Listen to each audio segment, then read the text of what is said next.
Good day, everyone. It's Alan Schimmel, DevOps.com, Security Boulevard, and you're here for a Security Boulevard webinar. Today, welcome. Today's webinar is a special kind of webinar based upon some topics that we are just, finding interesting to our audience, and it's how machine learning and AI will improve cybersecurity. So a bit of a optimistic view towards ML and AI, as it's called. And we're going to be exploring this today with two of the founding sponsors of Security Boulevard, White Hat Security and CA Vericode. But before we get into that, let me just quickly go over some ground rules for us. We've got a really nice webinar today, but like most webinars, they're only as good as you, the audience, make them. So we use the GoToWebinar webinar system here, and most of you have the control panel in your upper right-hand corner if you're logging on via a computer. And with that control panel, I just want to call your attention quickly to a couple of the sections that are important. One is these section mark questions. If you can click on that arrow and make it face downward so it opens up, you'll see that there's a place there for you to put your questions in. We ask that you put your questions in real time. We have set aside time for questions in today's webinar, but we'll also be taking questions in real time as we go where they're relevant. So if you have a question about anything we're talking about, a comment, discussion point, don't hesitate, pop it in there. Even if we can't get to it that moment, it is then queued and we can get to it later. If we had so many questions that we don't have time to answer them, we have a record of it and try to get you an answer offline. In addition to that, we'll be doing some polling questions today. Polling questions are a great way for myself and the folks on our panel to get a feel for where the audience is at on our topic of machine learning and artificial intelligence. And it'll help us better frame the conversation to suit where you are and where your interests are. So please, these poll questions are multiple choice. They take like 3 seconds, 2 seconds. Don't sit on your hands. Go ahead and vote. Let us know, because the more we can understand about the audience, the better we can make this webinar for you. So please, participate in polling questions. Last but not least, you'll see at the bottom of the control panel a section marked chat. Here at Security Boulevard, we use the chat section if you're having a technical issue. Perhaps the slides aren't advancing, audio is in and out. Please go into the chat section. We do have folks standing by who will do their best to help you and make sure you have get the most out of the webinar. So with that being said, I think we're probably about ready to get kicking off here. As I mentioned earlier, today's webinar is a Security Boulevard webinar, and it is how machine learning and AI will improve cybersecurity.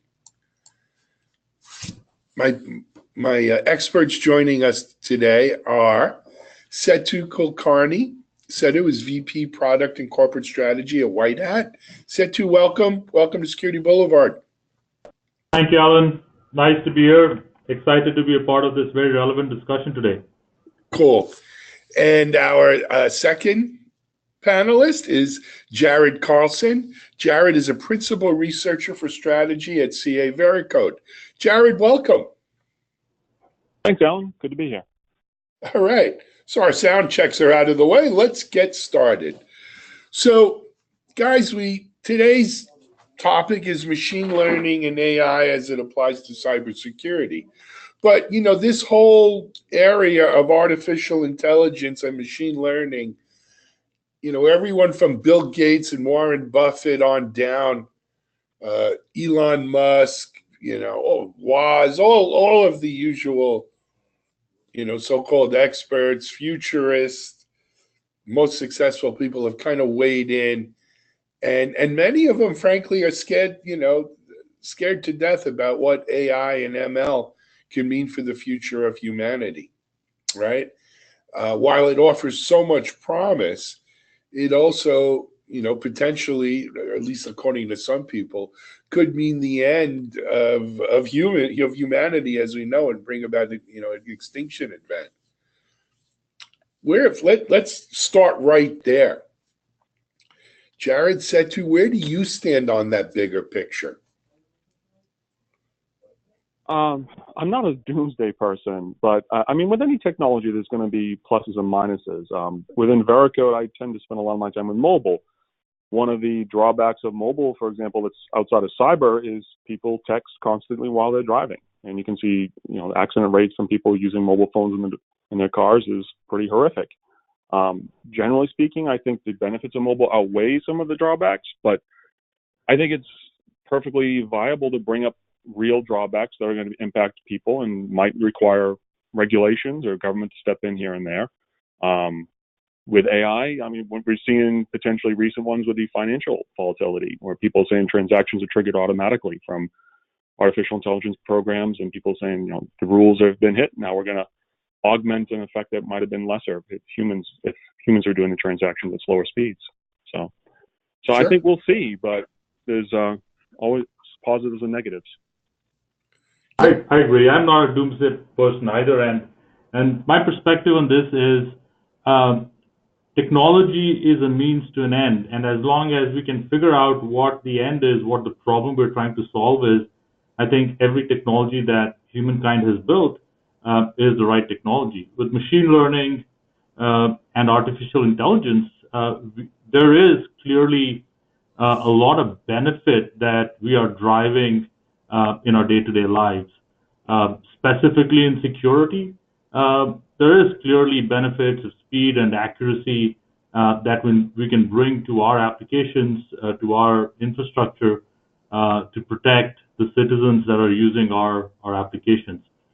So in my mind, as long as the end is identified, the goal is identified, the problem is stated clearly, machine learning and AI can be a great way to get there.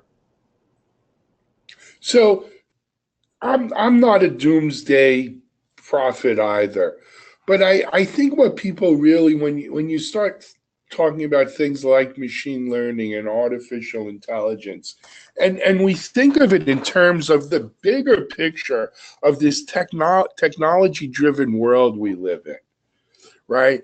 I could understand the fear of, I think there's almost two different kinds of fear. One is that somehow all of this AI, ML stuff leads to machine sentience. And they take a look around, sort of out of a Star Trek V'ger or something, right? They take a look around and say, my God, humanity is so flawed, we're better off sterilizing, and that's kind of really out there, right? But I think more realistically is, imagine, if you will, a world run by self-driving cars, self-driving trains, automobiles, trucks, and something just goes out of control. There's a hacking incident, right? We were in cybersecurity. That's the perfect example. There's some sort of cyber incident that takes this critical sort of infrastructure and it goes haywire. And what does that mean? I mean, with great power like this comes great responsibility. And I think what we're going to need to figure out is, what are the governors? What are the restraints that we put in place so that you don't get runaway financial transactions, for instance, right? In the stock market, they have circuit breakers when you have too big a swing or whatever.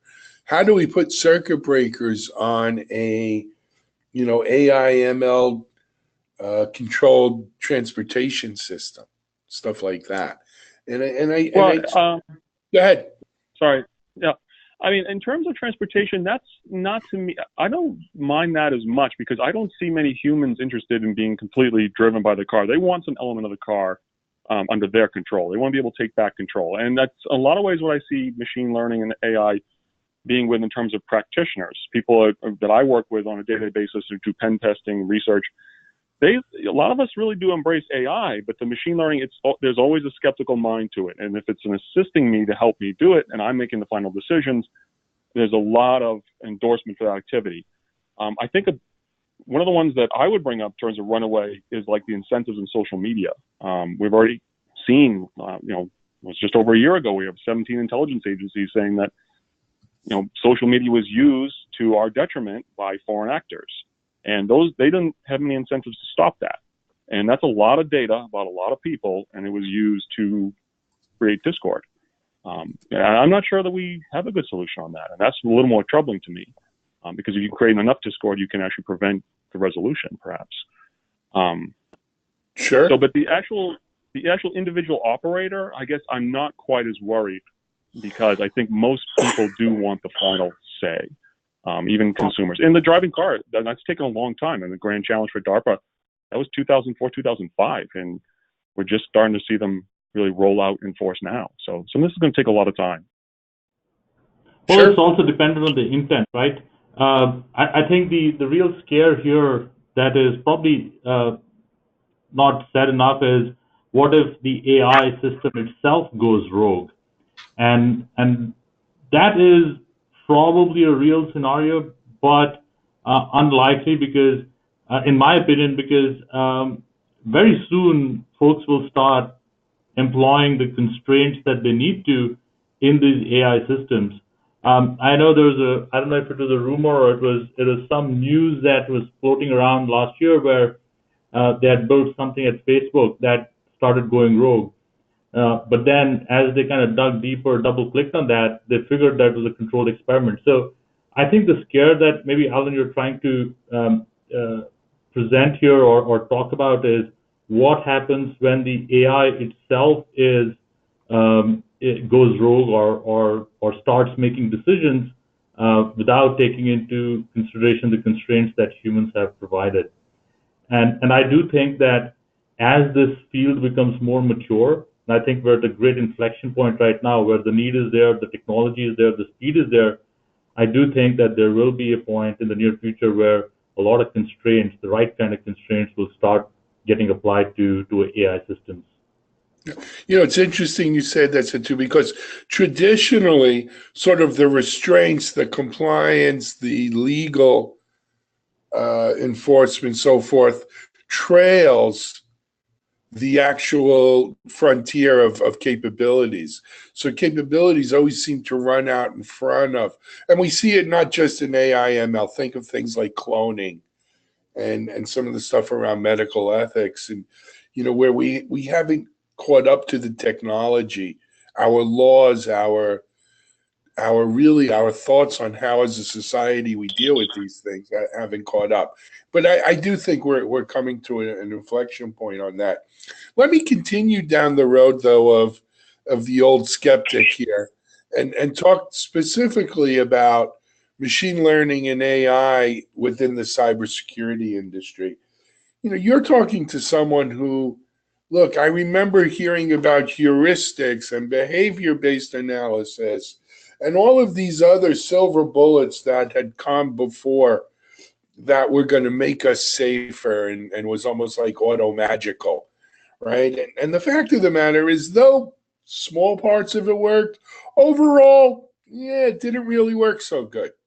Why is it different this time?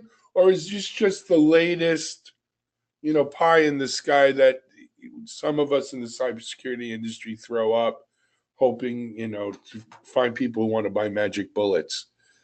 Jared, what do you think? I'm somewhat skeptical myself. I see things taking longer than most people expect them to take. I cited the grand challenge, but the grand challenge for the autonomous vehicles. That's, talking 14 years ago. That was a major government research with millions of dollars invested, and we're still waiting for them to become mass market. In terms of machine learning, you have to ask really good questions on these things. I think it's much more likely they become assistants to people who are doing security, or even subjects to our own security purview. People like looking at social media and looking at the data and saying, you need to think like an attacker, rather than actually taking my job. I'm not really particularly worried that someone's going to create some set of algorithms to replace even a significant portion of what I do on a day-to-day basis. So others might disagree, but that's what I come to. No, it's your opinion. Sadhu, how about you? Well, as Jared was providing his commentary, I was thinking about it, right? AI, as it applies to, for example, feel like digital assistants, I do think that there is this fine boundary where these AI systems, in a way, are impersonifying human beings. What if your digital assistant has access to some privileged data that you otherwise have access to, that you fingerprint in and get access to? So yes, there are aspects of machine learning and AI that kind of breach or transgress this human-machine boundary.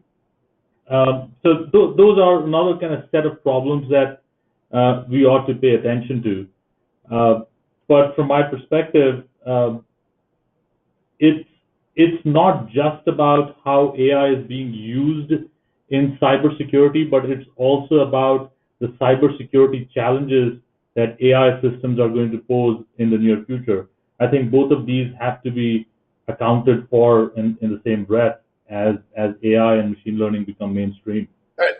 That's an excellent point. I agree with that 100%. Yeah, I agree with that very strongly. I mean, in terms of if someone were in college and they're looking at an education course, if they don't take AI when they're part of university, they're really missing out.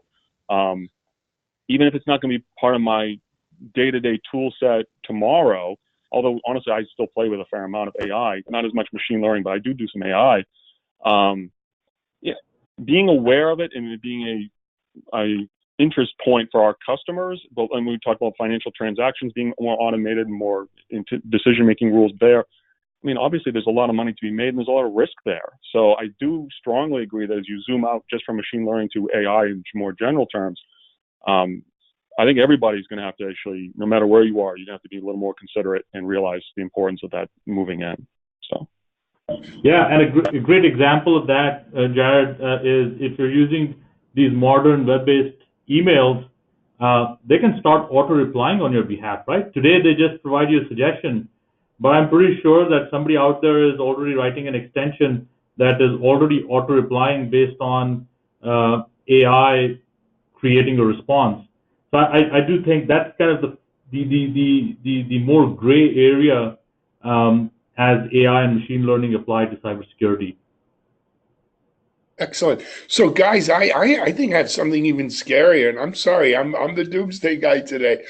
You know, the same way we're using ML and AI to make better cybersecurity and you know, we learn about it in school, you know, the bad guys are too, right? So does it become you know, my AI is smarter than your AI, or my machine has learned more than yours? I mean, we almost, you know, part of modeling this, and Jared, in your role as researcher, you'll probably jump on this, but part of modeling is what do we do when the bad guys are using ML and AI, right? What does that mean? Well, they already are. I mean, they're already, I mean, we've seen research papers in academia, and we've seen practice cases where people are trying to alter data sets. And again, that's where I think probably where someone like myself will get involved most quickly is not actually curating data myself, but actually looking at other people and asking them the cybersecurity questions that have existed for, you know, decades now. Is where are you getting your data from? Is it trusted? What are you doing with it? All these other topics that are relevant security topics that now have to be channeled into machine learning and AI. What I've seen in particular in machine learning is the data sciences is expensive. Some people don't ask the right questions. C2 already brought up some of these issues. Whether they want to get us involved at that point or not is up to them, but I think that I'm not sure that that's there yet. But I do think it's increasing, and the bad guys probably have it easier because they can, it's always been easier to break something than it is to maintain it. This is true. It's part of the world, you know, the world we choose to live in and what we do. So, guys, before we move on to our exploration, I thought this would be a good time to get a little feedback from the audience. In addition to asking questions, which you're free to do at any time, we have a few questions we've prepared for you. And I'm going to ask Deb on our team to throw up our first polling question. As I said earlier, guys, this really helps us make a better webinar for you. So please feel free to answer. It's not a hard one. Are you currently using any AI and/or ML cybersecurity solutions today? And it's a yes or no. And come on, not even half of you have voted yet. Let's get that other half off the couch. Press the fingers. We'll close voting up in just another 5 seconds or so. 5, 4, 3, 2, 1. There we go. We got almost 2/3 of you voted. And with 2/3 of you voting, wow, 81%. I mean, that's a crazy number, are not using any AI and/or ML cybersecurity solutions today. Surprising, guys? Not. I would thought it'd be a little more. I thought it'd be more like 25-75, but it's not out of the realm of possibility. A lot of people still aren't using it. So, Yeah, what do you think? they're not using it, or maybe they don't see it being used. Because remember, I always keep saying this in these kinds of discussions, that technology is a means to an end. And what is the end here? Maybe the vendors that you've employed are using some form of machine learning, artificial intelligence, or heuristics, data analysis to get you the outcomes that you're getting. So maybe I want to posit that it could be, like Jared said, more 25-70 or 75 or 30-70. There may be a factor in play here that people just don't know that their vendors are probably using some form of AI or machine learning in the background. So I would go even more than that, more than 75-25. I would position that people don't realize that what their security vendors are using AI and ML with, and so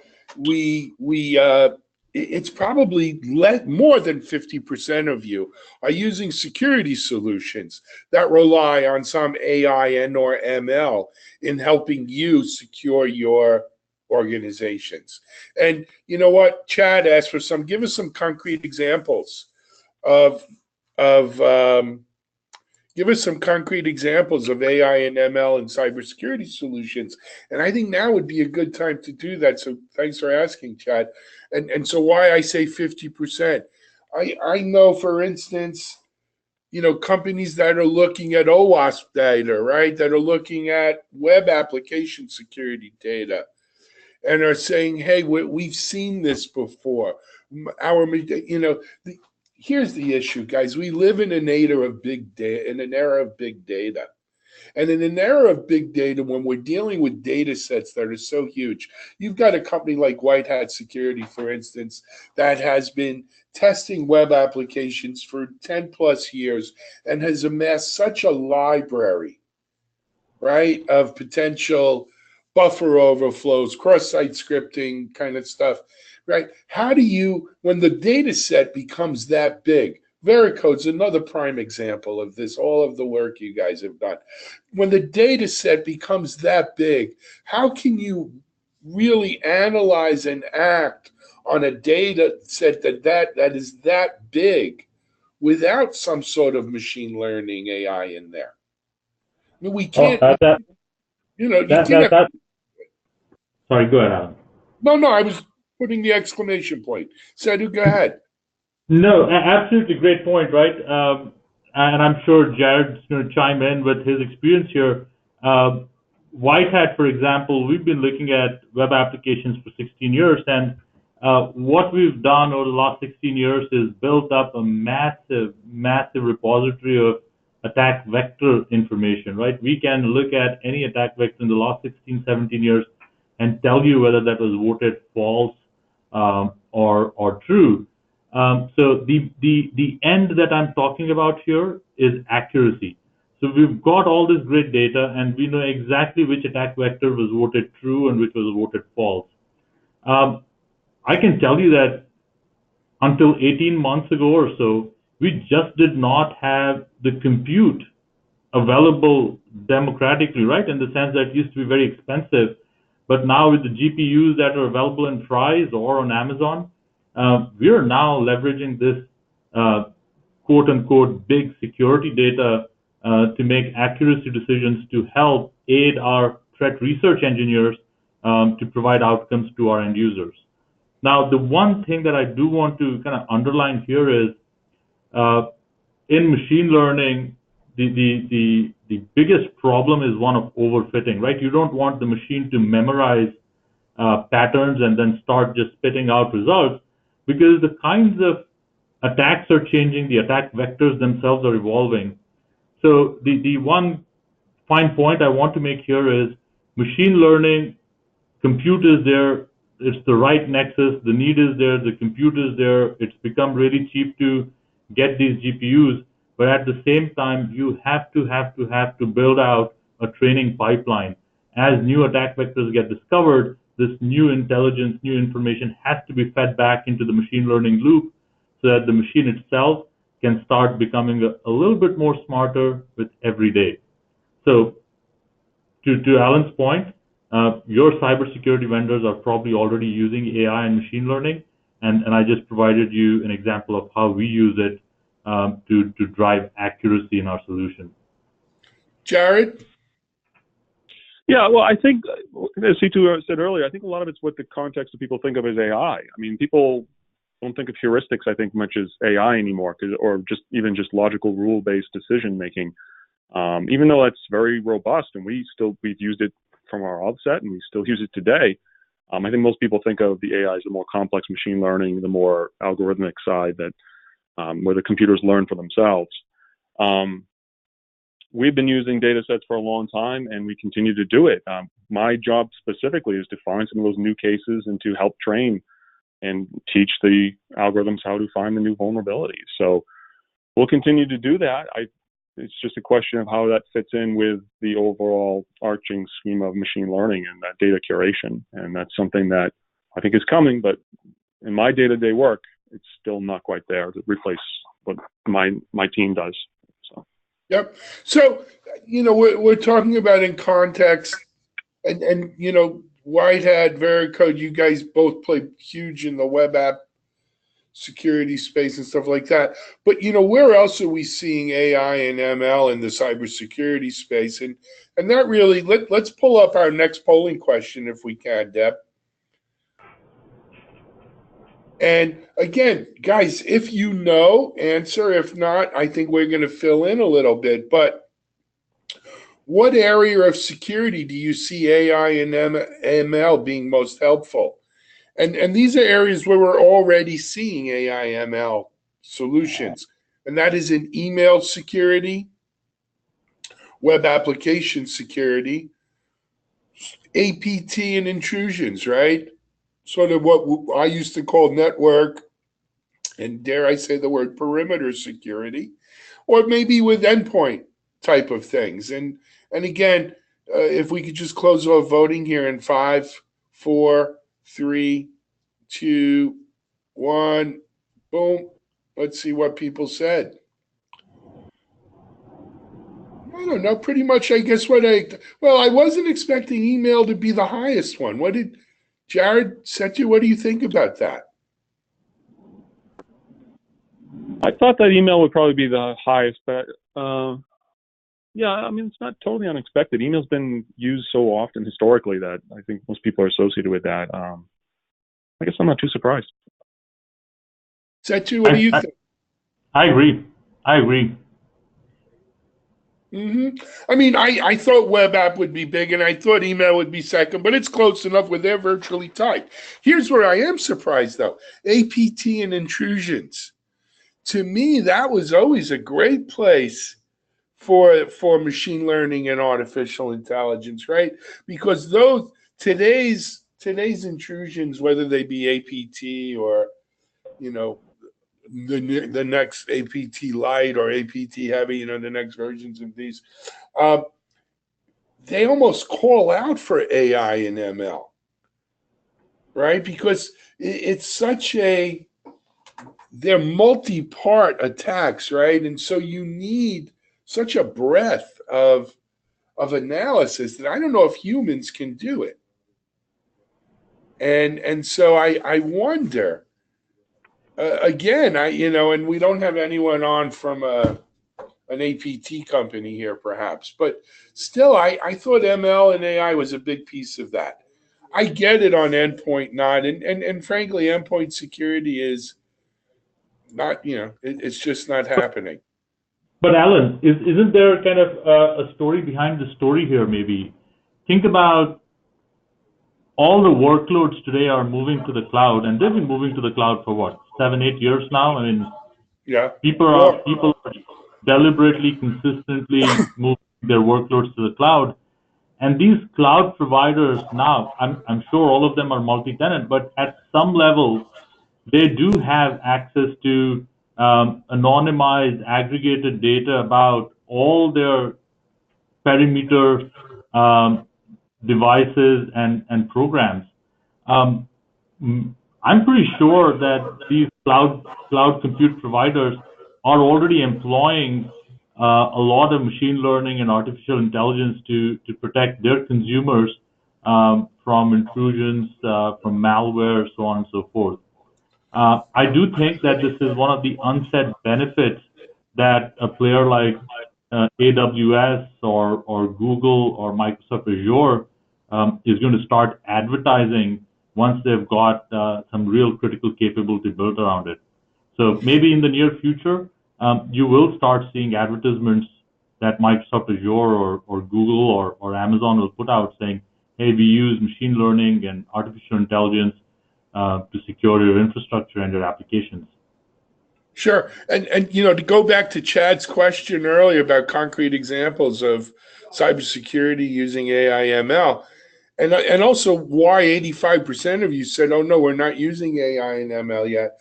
It's because I think it's been just sort of evolved to, and it's built in to so much of the analysis and, quote unquote, intelligence that we're seeing in whether it be the cloud or, account takeover and that kind of hacking stuff. We are seeing, smarter solutions. And I think that's almost code for AI and ML across the board here with this stuff. And, it's funny. Now, before we move to our third polling question, this is really a nitty-gritty question. I'd love to hear what you guys have on. Both, and if I mispronounce your names, I apologize. Junaid and Ali both asked questions. One said it was very frustrating when you know that it's a bot answering your message. Humans must be involved in computer decisions. And Ali says, AI and ML are not a replacement for human beings. They will ultimately help in capacity and large data set. Facial recognition and object recognition is most promising around airport security. But are you guys involved with any institutions in this space? So let's first talk about, I don't think anyone's saying it's going to replace human beings. But it's interesting how people run right to that, right? And that's part of that doomsday thing. I don't think it replaces them, but I think there has to be an acknowledgement that the data sets are so large and the speed today is such that I don't know if we can keep up, humans can keep up with it without the aid of these technologies. Jared? Well, in terms of crunching the numbers, yeah, you certainly need a lot of computational resources to crunch, actually look at these things and be able to browse them in any kind of timely manner.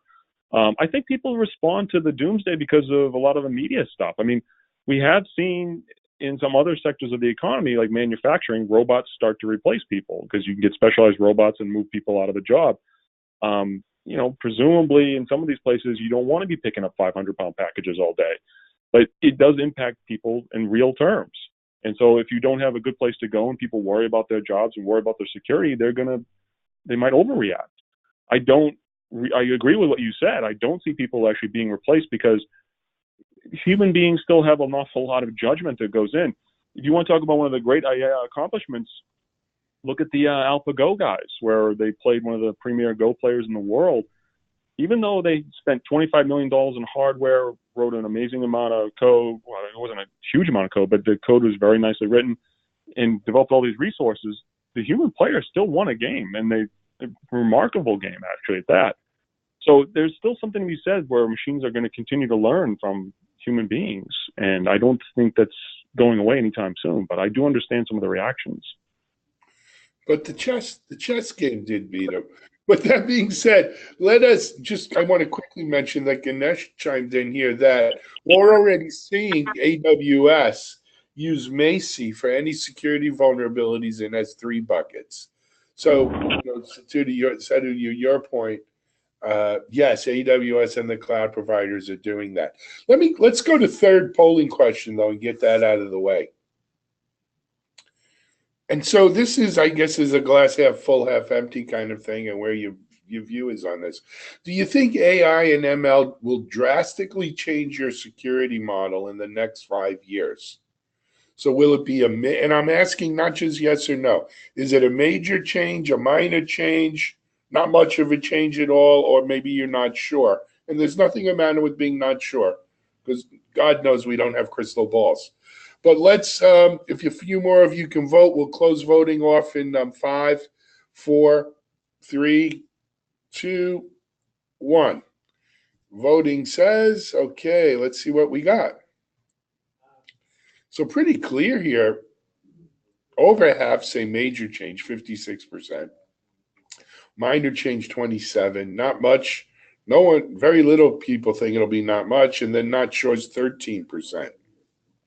Gentlemen, what do you think? I think it's pretty spot on. Spot on. I would have said minor change, and given the how many people thought they weren't using AI at all, I'm a little surprised by the results. But I think it's totally tenable. Because the future always seems so distant and so wonderful. Yeah. Right? There's some of that in there, but fair enough.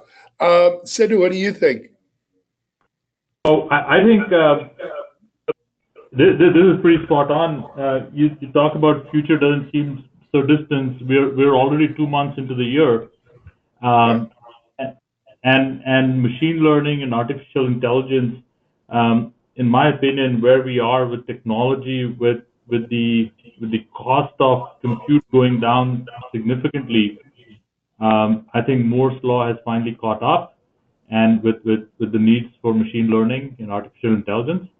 And I would posit that this question should actually have been in the next 2 to 3 years. In 5 years' time, I'd be surprised if most, if not all, security models are heavily reliant on machine learning and artificial intelligence. I'm almost tempted to say that your continuous integration pipelines of tomorrow are going to be smart enough to be able to kick off a security scan. The security tool or service will be smart enough to give you high confidence results, and your infrastructure will be smart enough to be able to react and potentially automatically patch the vulnerability that was found. So I think machine learning, you can imagine the future, and I'm pretty sure it'll be true. You know what? I agree with you. A friend of mine in security said, when you think about it, and Jared, to your point about self-driving cars, the fact that we're on the verge of deploying self-driving cars, but we haven't figured out a self-healing network, right? Or a self-defending network is kind of ludicrous, right? When you think about what the relative, how hard it is to do these things, it would seem like we should have gotten, one before the other, and we haven't. But Sidhu, you mentioned another topic that I think goes hand in hand with ML and AI, and that is automation, right? I don't know if automation is the bastard child of ML and AI, or it's the other way around, but they're intrinsically linked, right? As we get more automation, you almost need more ML and AI to enable that automation. And as we get more automation, you need ML and, is it the cart before the horse before the cart, but they're linked. That being said, let's explore a little bit now that we've got our polling questions out of the way, and thank you very much, everyone, for responding. So we've talked a little bit about how ML and AI is currently being utilized in cybersecurity efforts, and I want to just tie the bow on that one by saying this. Though you can go to RSA Network or RSA Conference this year in April, I'm sure there will be no lack of companies that are using the term, ML and AI in their marketing spiels. The fact of the matter is, most of you listening in today already are using or are the beneficiaries, hopefully, of your vendors using ML and AI in your cybersecurity efforts. Gentlemen, we all in agreement on that? Yep. Yeah? Okay.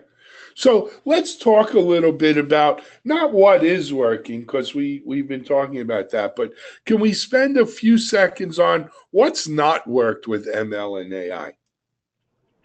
Jared, what do you think? Well, I mean, you brought up self-healing networks and some of the other things where cyber seems like it should be plausible, and I mean, people, we have autonomous cars, but I mean, one of the things that comes to mind is it's the information.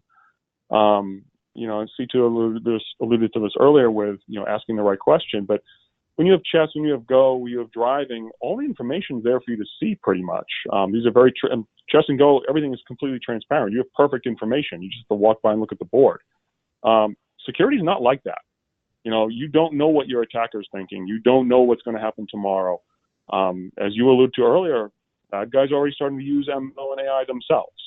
So, what's not working is how to actually make sure you're asking the right questions, make sure you're actually doing the right things. I mean, in some ways, I think the security model is still the same model people have been doing for 30, 40 years. You have to start from the right perspective. And AI has certainly been a tool for a long time now, and I think ML is becoming a tool. But I think the model's still the same as it's been. Setu, any comments on what's not worked? I think Jared's spot on. I was also going to bring up the issue of data and data cleanliness.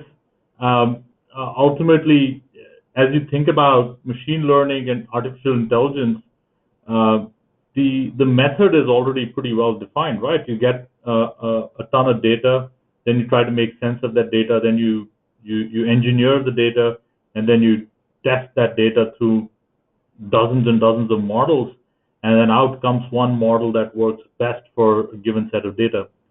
And to do all of this, you still require humans, right? And you need people who are proficient in not just cleaning data, but also doing the feature engineering, making sure you choose the right model, because each model can solve a different kind of problem. And then once the model is chosen, then keep training the model, making sure that the model remains relevant. So I'm almost tempted to say that while the compute has been democratized, the availability of algorithms has been democratized, the availability of resources who can actually operationalize machine learning has not been democratized. Think about the problem we have with security today, right? There are not enough security engineers. I almost would posit and say that there are not enough data scientists, there are not enough machine learning, artificial intelligence engineers out there to be able to solve these problems in a material way. I think you hit two major things that we need to talk about, and one is what has not worked. I think we're seeing it right here live on our webinar with the questions from people. The idea of telling people that these machines are going to take the place of humans, and humans aren't going to interact on it, and it's going to be machine only, is frankly scary to people and disconcerting, right? And I mean, no one wants to be told they're going to become obsolete, right? And I learned this lesson, I got to tell you, in 2001 at Still Secure, a company I helped co-found. We came out with, at the time, was one of the first intrusion prevention systems, right? Where everyone was doing intrusion detection, we were now going to actively block, not just detect. And we thought that was a no-brainer. If I did, the average attack takes place in milliseconds. If I could detect it and block it much faster than a human can, why wouldn't you let me? And we found out that people really didn't want it back then. They were afraid to let the machine take control. They were afraid to take the human out of the equation. And though we've gotten a little better since then, there's still that issue. On top of that is the skills gap, right? Jehu on our audience asked, do you believe ML and AI will help resolve the cybersecurity skills gap? It may help resolve it on one end, but it's said to, as you mentioned, it's going to create a new gap on the other end. Data scientists, people who help these machines analyze all of this big data and make sense of it, is a huge job coming up in the near term future, I think. And we're going to have a skills gap around that. We're going to have, I don't imagine the cybersecurity skills gap going away. Is that, said to you've already said it, Jared, you good with that? Yeah, no, I agree. Cybersecurity skills are going to continue to be a gap. I think that we're going to have to see some integration between people in data sciences coming over and looking at cyber and seeing where they can help, and cyber offering an awful lot of perspective to data scientists. And there's going to, we've seen it to some degree already where, our team has people dedicated to mobile, to web, to all sorts of different environments, and you have to come together and be able to work together. Data science is going to have to be incorporated in there. And that means that some people in cybersecurity who want to be able to go back and forth are going to have to increase their skills or at least get broader. It also means managers are going to have to get a little breadth and make sure they have the right diversity in their teams. So I'd see more gaps being increased, larger gaps. Fair enough. Guys, we're running a little behind. Let me jump to our next slide with some real practical tips. We always like to give people things they can take away here. So what we've talked about so far in ML and AI and what it really means, excuse me, for our audience is, a lot of it does revolve around big data. And so in order to be successful with machine learning and intelligence, I think you really have to understand and have a handle on what your data set looks like.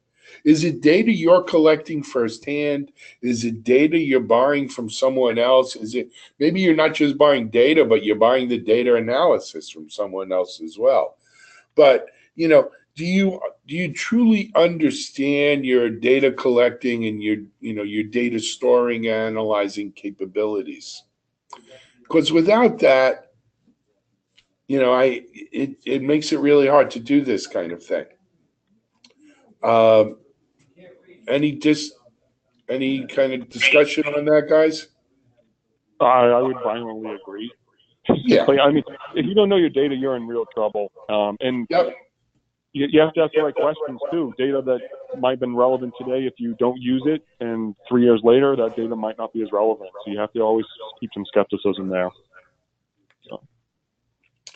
But next point was that, hey, artificial intelligence and machine learning can be force multipliers, right?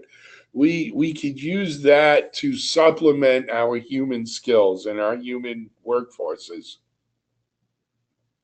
But at least today and in the near-term future, they are not total solutions in that I don't think yet they stand on their own.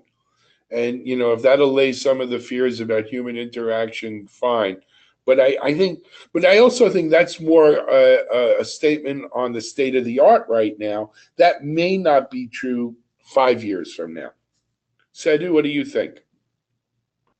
Well, I think the statement as it's said today is absolutely right? If I kind of try to project out 5 years, the one thing that is not going to change is our need as a society for instant gratification, right? Today you apply for a credit card and your credit card is approved like in seconds. 15, 20 years ago, maybe not so, right? Because you had to go do a bunch of paperwork, a bunch of discovery, figure out what your credit score was, were you in good standing or not. So our need for speed, our need for instant gratification is only going to go up as a society. And what I mean by that is the kinds of challenges, the kinds of problems we will want to solve as a society will also be more difficult. And machine learning and artificial intelligence will be one step in helping us solve those problems. I think we ought to also look beyond machine learning and artificial intelligence, and we've got to believe that there is going to be something better and bigger than AI and ML in the next 5 years that we'll be coping with in 2023. I have to agree with you there. Let me jump to the next one. No matter what solutions you're choosing today, and if they involve some AI and ML, whether it be very apparent to you or it's on the back end, I think it's important that as humans, we don't lose the ability to be overseers of this, if you will, to understand why the ML, why the AI did this, right? It's as important, in the self-driving cars as it is, and probably even as important or more in cybersecurity. We can't. The key to it is that you become. I forgot what movie it was. Was it Wall-E or something like that, where humans live for generations on this spaceship, and they kind of lost the ability to even understand how to fly the spaceship and be mobile and everything. We can't get to the point where we let our AIs make decisions. Based. If I may interject, Alan, just one small point here. There is a concept of interpretability that is going to come to the fore very soon, right? If you take, for example, the AI and machine learning that banks are employing today, the regulators now want to be able to interpret what the AI and the machine learning algorithms did. So more and more interpretability is going to become a kind of a compliance-like factor for all these new age systems that are reliant on AI and machine learning. So keep an eye out for interpretability. Fair. All right, next and last, and then even if you're already using AI and ML, or you're not using AI and ML as far as you know, it really behooves you if you are consider yourself a professional in this area, meaning cybersecurity.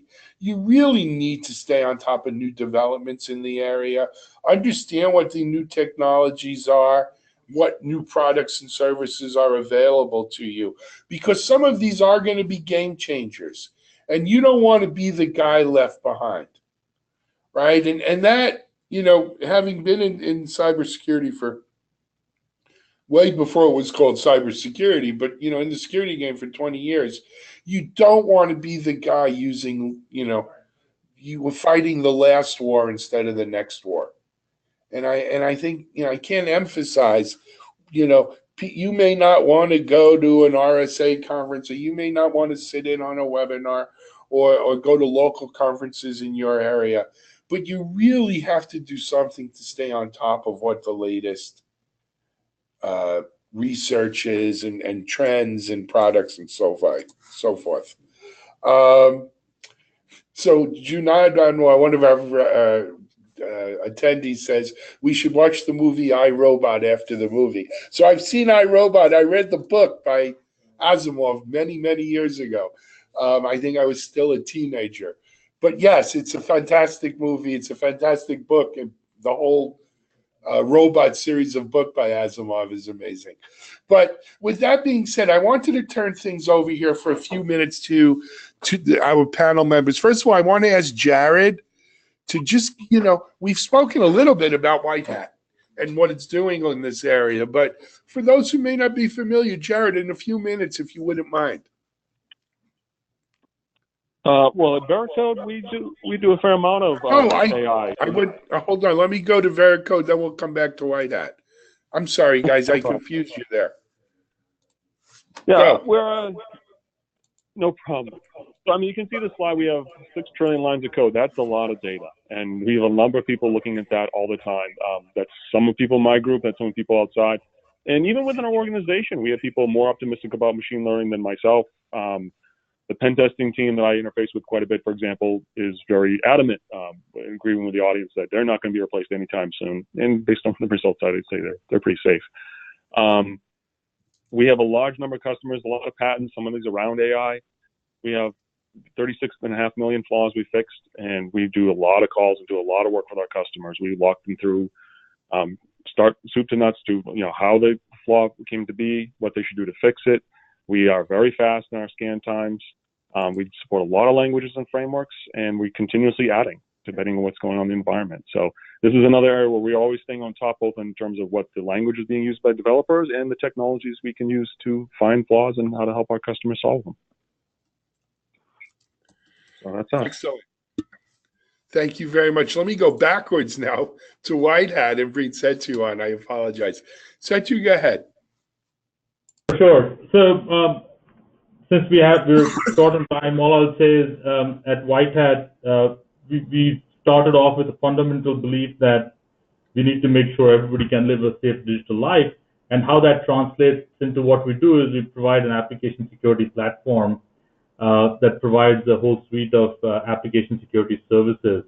Now, today's conversation for me comes at a very apt inflection point in our own journey, because our promise to the market is that we're going to deliver ultra high quality results for the increasing number of applications. And we have deployed artificial intelligence, machine learning, heuristics, data analysis, you name it, and we've deployed that in our pursuit of accuracy and speed as we integrate the platform into our customers' software development lifecycle. So for me, the conversation today came at a very apt point in our journey. Excellent. So guys, let me first of all, I got to tell you, part of what we've tried to do with this series of webinars here at Security Boulevard is bring together different vendors, right, who may or may not compete with each other, but all have different views.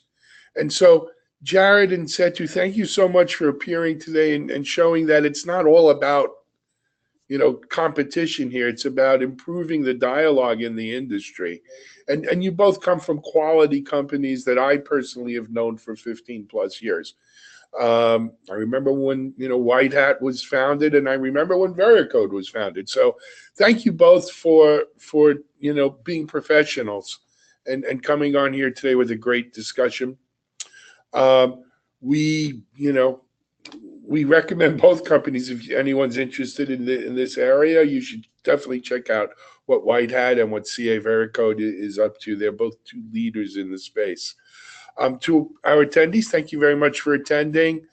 We've got some great ebooks coming up on this stuff, and you should check our digital download library, as well as, if you haven't already done, sign up for our newsletters.